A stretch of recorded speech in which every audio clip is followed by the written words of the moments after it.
Bonjour. Donc aujourd'hui, on va parler nomenclature.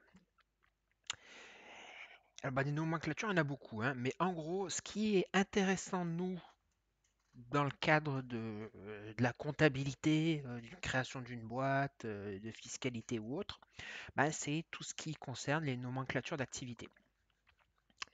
En gros, les codes NAS, APE, NAF, etc. Donc APE, activité principale exercée, NAF, nomenclature d'activité française, et NAS, nomenclature d'activité communauté européenne. En gros, c'est plus ou moins pareil. Vous allez voir qu'en fait, c'est juste une question de révision. C'est que donc, historiquement, la France avait son code ses codes d'activité, de secteur d'activité pour chaque activité. C'est-à-dire, le but du jeu, c'était de ranger les sociétés, les entreprises, les activités économiques, selon des catégories. Et donc typiquement, les catégories, c'est simple, ça correspond en fait à tout ce qui peut être des codes, les 0,1 quelque chose, plus ou moins agriculture, d'autres codes qui ont un rapport avec les télécoms. En fait, on les a rangés. Donc on les a rangés pendant très longtemps selon les codes de NAF-APE. Mais sauf que c'est une ancienne révision parce que au final, ça a été fusionné avec tout ce qui est nomenclature européenne. Donc plutôt les NAS. Donc des fois quand vous cherchez, vous essayez de savoir le pourquoi du comment d'une activité par exemple. Par exemple là j'ai pris un petit exemple là, donc sur la base sirène de l'INSEE. Donc la référence. Alors j'ai pris n'importe lequel, j'ai cherché France Télécom et je suis tombé sur un truc, un CE, un comité d'entreprise. En gros, ils disent activité principale exercée, 94-20Z. Bon, un CE, c'est un rapport avec les syndicats. Donc, ils donnent un code qui a un rapport avec ce truc-là. Donc, toc, on va rechercher comme ça. Boum. Voilà, je l'ai pas perdu. Donc, toc, 80 toc. Donc, ça correspond donc au code d'activité. Donc, par exemple, la 94 bidule, c'est plus ou moins les trucs étatiques. Enfin, il y a. Voilà, bon. Et vous en avez plein. Et donc, lui, par exemple, chiffre, chiffre, chiffre, chiffre, lettre, et ça c'est les nouvelles révisions qui ont révision, c'est une version, qui sont identiques à celles européennes en fait. Et par contre, des fois, vous pouvez vous retrouver dans un cas de figure où vous recherchez une boîte, donc vous avez un numéro de sirène ou autre, mais vous n'avez pas exactement le même code. C'est-à-dire, il y a un chiffre en moins. Parce que tout simplement, c'est les anciennes révisions. Donc il y a des révisions d'année en année là. Donc je sais pas, je l'avais lu là. À partir de 2018, c'est la révision 2 et puis je crois qu'il y a la révision 1 sur les autres années. Et donc des fois, vous pouvez vous retrouver avec des codes un peu bizarroïdes qui correspondent à rien. Mais c'est parce que la boîte a été enregistrée euh, du côté de l'INSEE avec les anciens codes APE NAF. Et sauf que maintenant, vu que c'est une nouvelle révision, oui, il y a plus, il y a 4 chiffres et une lettre. Donc, qui fait que vous en avez beaucoup plus.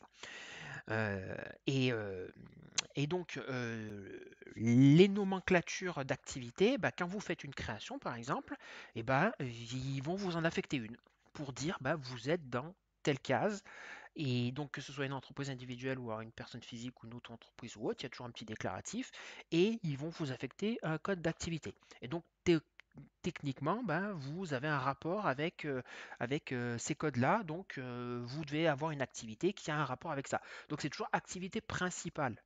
Toujours attention, parce que vous pouvez avoir une activité secondaire.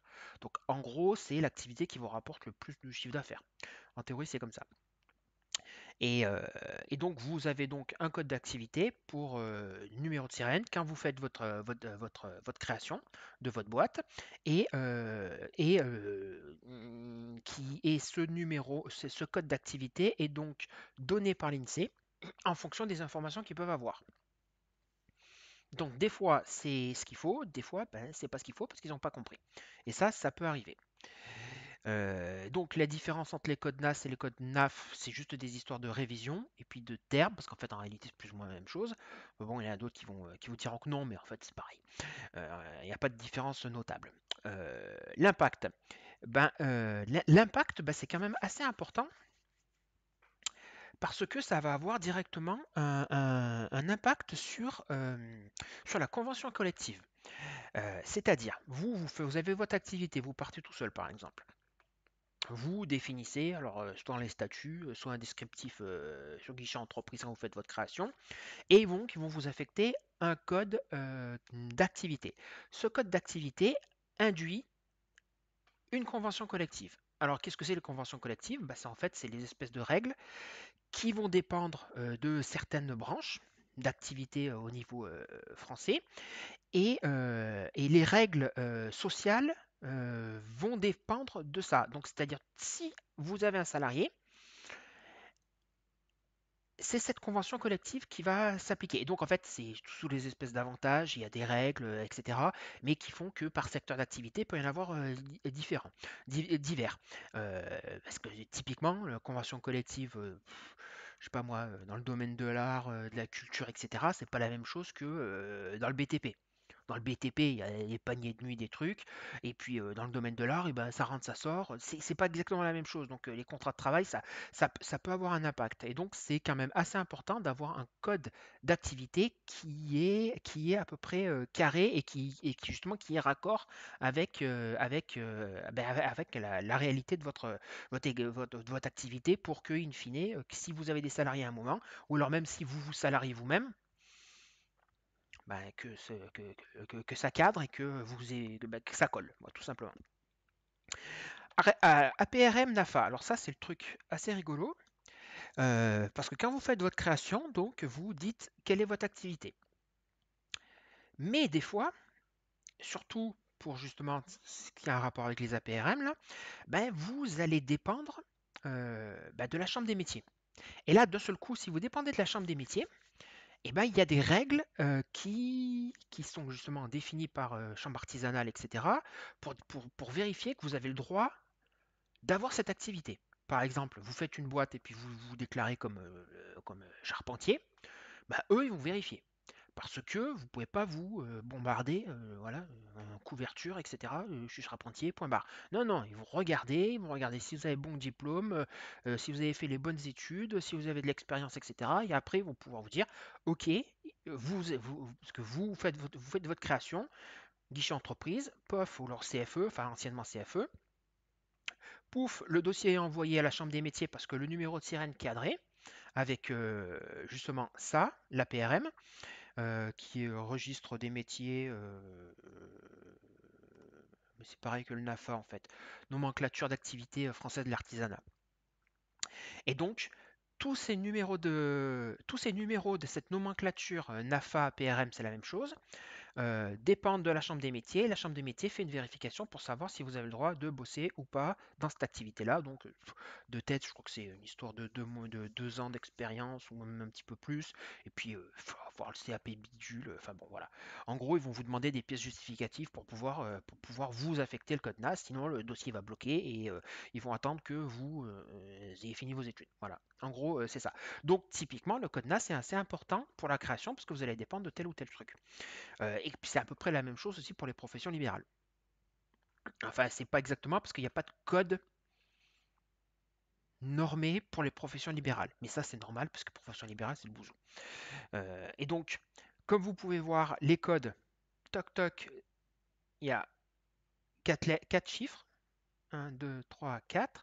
Une lettre, un tiret et un bidule. En plus, une autre lettre. Et en fait, en réalité, ces codes, ils sont déduits du NAS. Parce qu'en fait, si vous recherchez le 0892Z, vous allez vous rendre compte que il est existant. Et le tiret, voilà. Mais là, alors là encore, la rigueur, c'est pas des masses parlants, mais là, par exemple, toc, non, pas là, toc, qu'est-ce que j'ai encore d'autre? Ce qu'il faudrait voir, ce sera un espèce de doublon, voilà, boum. Voilà, tout cela là. Et ben, 1320Z, 1320Z, 1320Z, 1320Z, 1320Z, tiré A, B, C, D. Et ben, c'est toute une histoire du tissage. Mais ça dépend de quoi on a envie de tisser. Voilà, coton, laine, soie ou l'autre. Et ben voilà. Et ben en fait, typiquement, ben, vous en avez plusieurs. Donc vous avez un code NAS qui doit faire tissage. Alors 1320, je n'ai même pas envie de vérifier, je suis à peu près sûr que c'est ça. 1320 Z, ça doit être tissage, etc. Avec un descriptif. Et dépendamment de la façon dont vous allez le tourner, vous allez dépendre de l'un de ces quatre. Parce que eux, ils vont considérer. Et donc, ils vont considérer que vous avez un rapport avec ça. Et donc, il va y avoir la chambre des métiers qui va, chambre artisanale, etc., qui va vous contacter pour avoir des pièces justificatives pour que vous ayez le droit de bosser là-dedans. Et comme je parlais aussi des professions libérales, c'est pas exactement ça. Parce que vu qu'il n'y a pas de liste, en réalité, ils vont essayer de voir s'il y a un conseil de l'ordre. Par exemple, vous déclarez comme médecin, et obligatoirement, ils vont vérifier si vous avez le diplôme, et puis ils vont vous faire dépendre enfin, d'un espèce de conseil de l'ordre qui fait les vérifications hein, pour savoir si vous avez le bon diplôme, si vous êtes dans la base. La plupart du temps, il y a une adhésion qui traîne à quelque part. Et après, bah, ils laissent passer la création et vous avez le droit de bosser. Donc il y a toujours des espèces de vérifications qui traînent. Et donc il existe la nomenclature des codes d'activité, NAFA, PRM, pareil, qui vous permet d'avoir, par exemple là j'avais mon exemple là, tac, l'intérêt c'est que, alors je crois que si on clique dessus, alors j'étais quoi, la tonnellerie là, tiens, ça va être rigolo ça, toc, et ben voilà, toc, là il vous donne le code comprend, fabrication de tonneaux, là, la plupart du temps le descriptif est à peu près identique à celui que vous avez dans le code NAS, APE, voilà. Et donc vous avez donc toute cette nomenclature qui est existante. Toc. Alors je vous ai parlé des professions libérales. Profession libérale, c'est encore plus compliqué que ça, parce que s'il n'y a pas de code, enfin j'ai pas trouvé de base de données. Je suis à peu près sûr qu'il n'y en a pas. Euh, voilà. Et donc pour finir là-dessus sur ces codes NAS, donc ça a un impact sur le sur la convention collective, mais bon, tout le monde n'a pas des salariés, donc des fois c'est pas super pertinent. Mais d'un autre côté, ça peut être important, justement pour vous déjà premièrement définir si c'est une BIC ou une BNC. Donc BIC, bénéfices industriels et commercial, et BNC, bénéfices non commerciaux. Donc bénéfices non commerciaux, c'est les professions libérales. C'est pas la même liasse, c'est une 2035. Et l'autre, c'est une 2033, bénéfices industriels et commercial. Et les règles comptables aussi ont un impact. Parce que une BNC, c'est une 2035, mais c'est une espèce de comptabilité light. Tandis qu'une BIC, c'est un peu plus costaud. On peut aussi gérer ça en réel simplifié de la même manière. Les affectations, il y a des règles enfin, il y a plein de règles comptables qui sont un petit peu différentes, mais aussi ça a un impact sur l'expertise comptable. Parce que par défaut, une BNC, bah, c'est une comptabilité de trésorerie. On ne se pose pas de la question de passer par un livre d'achat, un livre de vente, on n'a rien à faire. C'est une 2035, donc c'est une BNC et aussi et donc bah, c'est beaucoup. Si vous faites certifier votre liasse fiscale pour une BNC, bah, ça peut vous coûter moins cher qu'une BIC parce que les règles sont plus light. La liasse fiscale est plus light et historiquement, vu que ça a toujours été géré en comptabilité de trésorerie bancaire, ça coûte la plupart du temps moins cher. Et donc ça se prête plus à tout ce qui est comptabilité en ligne, donc c'est pour ça que ça coûte rien du tout. Et aussi le fait que ce soit BIC-BNC, ben, l'histoire de la majoration de 25% du résultat, et puis sécurité sociale, indépendant. Euh, pour l'éviter, il faut passer par une AGA ou un CGA. Et ben CGA, c'est les BIC et AGA, c'est les BNC. Donc c'est quand même assez important de bien le définir, d'avoir le bon code d'activité pour qu'au final, on puisse prendre le bon chemin. Par contre, petite astuce, alors le petit truc la ruse de Sioux, par exemple, quand vous faites une création, surtout pour une personne morale. Donc une personne morale, il va falloir définir des statuts. Donc le capital, etc. Et là. Surtout l'objet social. L'objet social, c'est l'activité que vous allez avoir. Et dans cet objet social, bah, normalement, vous dites ce que vous allez faire. Mais sauf que la problématique dont je vous ai parlé dès le début, sur l'INSEE qui peut se louper pour l'affectation du code NAS. Mais la plupart du temps, ils se loupent, mais ce n'est pas de leur faute.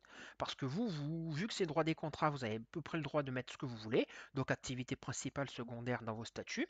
Mais sauf que la façon dont vous allez le tourner, ben, c'est peut-être pas forcément parlant. Vous, ça va vous parler, mais eux, ils veulent regarder l'objet social et se dire, voilà quel est le code NAS qui a un rapport avec ça. Sauf que bah, des fois, c'est pas parlant du tout. Donc, vous pouvez essayer de vous dépatouiller pour justement leur faciliter la tâche. En gros, vous recherchez un code NAS qui aurait un rapport avec votre activité, celui qui vous paraît le plus sexy pour vous, et vous rédigez votre objet social en rapport. C'est-à-dire il y a toujours un descriptif de cette activité, euh, un descriptif, vous recherchez un code NAS, vous tombez sur le code NAS qui vous paraît cohérent, donc attendez, est-ce que je peux rechercher mini moteur.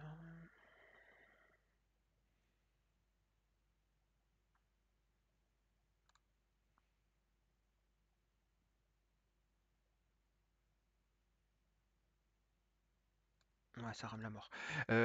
En gros, vous allez chercher le code NAS, vous regardez le descriptif du code NAS, et ce code NAS, ce descriptif, bah, vous faites un copier-coller dans vos statuts et vous le tournez de la bonne manière. Et l'intérêt, c'est que quand la personne de l'INSEE va vouloir vous affecter un code d'activité, eh ben, ça va lui sauter aux yeux. Et vous allez avoir le bon code NAS. Et comme ça va être beaucoup plus rapide. Vous n'allez pas rentrer dans des histoires de dingue avec des codes NAS qui ne correspondent pas à votre activité. Parce que des fois, ça peut être important. Ça peut être important parce que, surtout sur les trucs immobiliers, ben, il y a des petites différences qui peuvent avoir un impact.